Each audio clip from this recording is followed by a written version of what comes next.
the dollar on the announcement earlier on this afternoon. But it's given back some of those gains now. That wasn't the only thing, though, that Christine Lagarde and the ECB announced today. They also announced what's known in the jargon as an anti-fragmentation. This is a new number as well. Sovereign debt crisis a decade or so ago, where you had some of these Eurozone economies, the likes of Spain, Portugal and Greece, that were seeing elevated borrowing costs because their bonds, their government bonds, were coming under pressure. And what the ECB has announced is that essentially it's going to have the right to buy in bonds from countries like Italy, where of course the Prime Minister Mario Draghi resigned today, in order to ensure that their borrowing costs don't get out of kilter. Right now, if you take 10-year government bonds, the yield on it, which is the implied borrowing cost, is 2 percentage points higher for Italy than it is for Germany. So essentially, Christine Lagarde saying she wants to maintain the coherence, if you like, of the Eurozone. So that is one way they're doing it. It's called quantitative easing, effectively, under another method. It amounts to the same sort of thing, but they're giving it a different new name. But the reason that she's done that is because the bank wants to maintain the ability to carry on raising interest rates and try and head off this rise in inflation without causing disruption elsewhere within the Eurozone. And it's a pretty critical issue for them right now.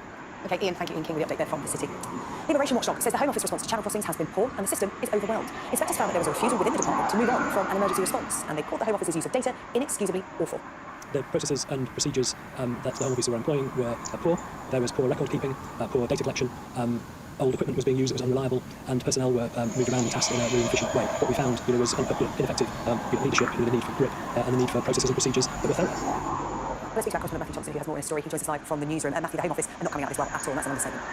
It's the understatement of the year, yes indeed. I mean, it'll be particularly painful in the Home Office, since this is the second report in as many days that has criticised the policy. Just on Wednesday, a report commissioned by the Home Secretary into the policy described it as ineffective and potentially counterproductive. Now we have the Chief Inspector of Borders and Immigration calling the Home Office's response poor, and you heard him say it there, it's poor on a number of fronts. The report identifies data problems and inexcusably awful data collection, and any civil servant will tell you data is essential to the formulation of effective policy. There are security concerns. A number of the pieces of equipment that are used to process people, biometric scanners and the like, were found to be unreliable. Between September and January, they found that 227 migrants had absconded from secure hotels, and by no means all of them had been processed properly and had their fingerprints taken and the like. And I thought what was interesting in the report is that the rank and file Border Force people are actually praised, and their work is praised, their response to an unprecedented crisis. But actually, it's the leadership of the Home Office that is criticised particularly. Also, safeguarding concerns identified. These are vulnerable people in many instances, and the processes are just simply not in place. There wasn't interpreters in one of the processing centres inspecting. How are you supposed to identify people's vulnerabilities and special needs if you can't talk to them properly? Now, we have a response from the Home Office, and what they've said is that since the inspection took place, we have transformed how we manage the arrival of migrants making dangerous and unnecessary channel crossings in small boats. We've accepted all the report's recommendations, the majority of which were already being addressed at the time of the inspection, and almost all this work has already been completed. Essentially, what the Home Office say is these inspections took place in December and January. Since then, we've responded and we've addressed most of the concerns that are raised, even if they do welcome the report today.